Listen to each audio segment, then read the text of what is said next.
Until I'm sure that you've been shown that I can be trusted, walking with you alone. Ah, Little Red Riding Hood, I'd like to hold you if I could, but you might think that I'm a big bad wolf, so I won't. What a big heart I have. My name is Little Red. One day I went to visit my grandma and didn't know she was dead. A big bad wolf killed her and laid in her bed. Tried to trick me but I killed him dead. From that day forward I hated werewolves. And that is how I became the werewolf hunter.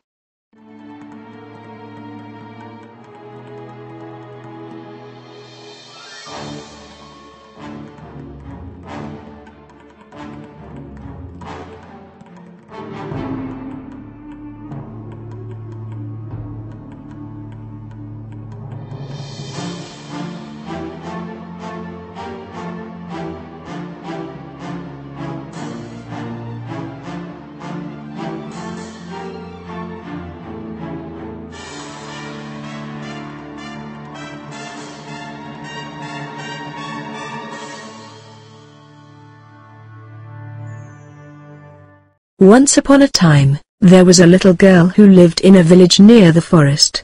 Whenever she went out, the little girl wore a Red Riding cloak, so everyone in the village called her Little Red Riding Hood. One morning, Little Red Riding Hood asked her mother if she could go to visit her grandmother as it had been a while since they'd seen each other.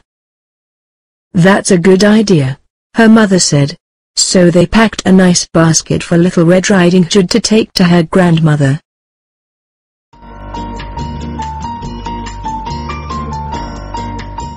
When the basket was ready, the little girl put on her red cloak and kissed her mother goodbye. "Remember, go straight to Grandma's house," her mother cautioned. "Don't dawdle along.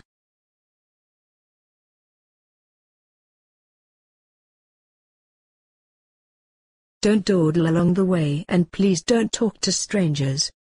The woods are dangerous." "Don't worry, Mommy," said Little Red Riding Hood, "I'll be careful."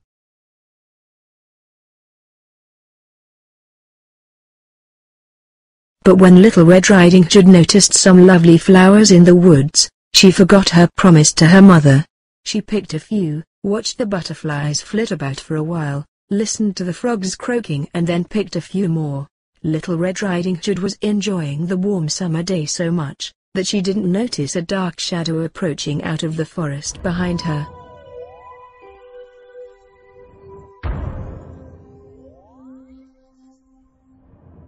Suddenly, the wolf appeared beside her. "What are you doing out here, little girl?" The wolf asked in a voice as friendly as he could muster. "I'm on my way to see my grandma who lives through the forest, near the brook." Little Red Riding Hood replied. Then she realized how late she was, and quickly excused herself, rushing down the path to her grandma's house. The wolf, in the meantime, took a shortcut.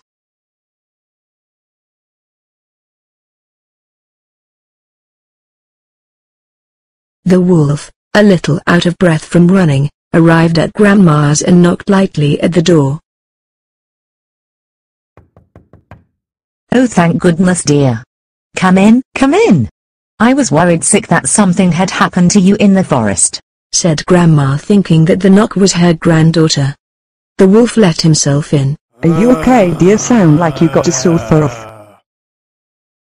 Poor Granny did not have time to say another word, before the wolf gobbled her up.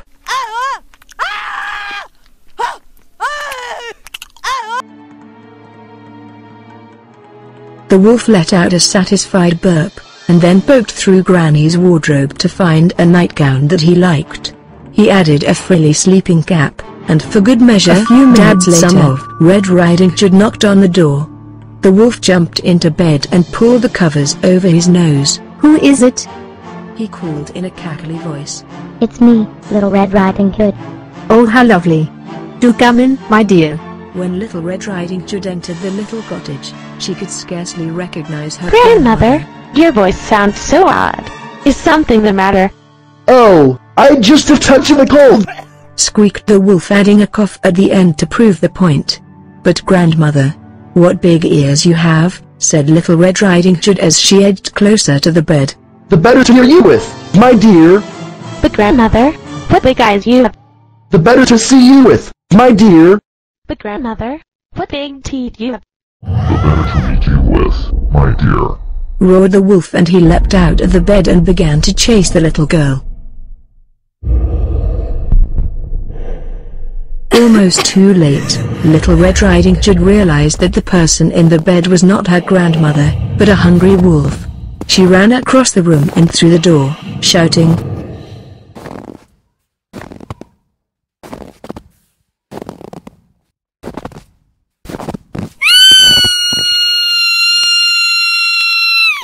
A guy was riding by on his motorbike and he couldn't help but hear the loud screams. He ran towards the cottage as fast as he could. Hey, bub. How about you pick on somebody's own side, bub?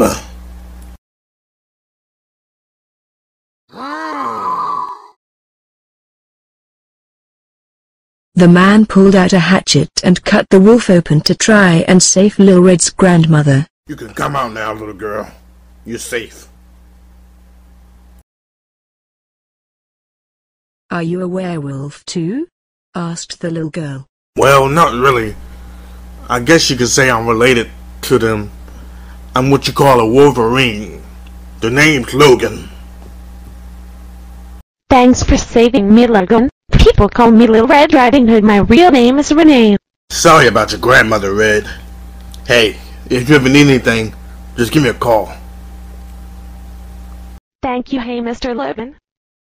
Mr. Logan. Yeah, what is it, Red? Could you teach me how to kill werewolves and use knives and stuff? I don't know if I should be teaching a little girl those type of things. But hey, I guess I do owe you one. Are you really sure you want to learn that type of stuff? Yes, Mr. Logan, I am sure. And so Logan taught Lil Red how to be the best werewolf hunter and taught her all his skills. You see, Red was not your average little girl. She's seen and been through a lot. She wanted to avenge her grandmother's death, and rid her town of all the big bad wolves so that it would be a better place.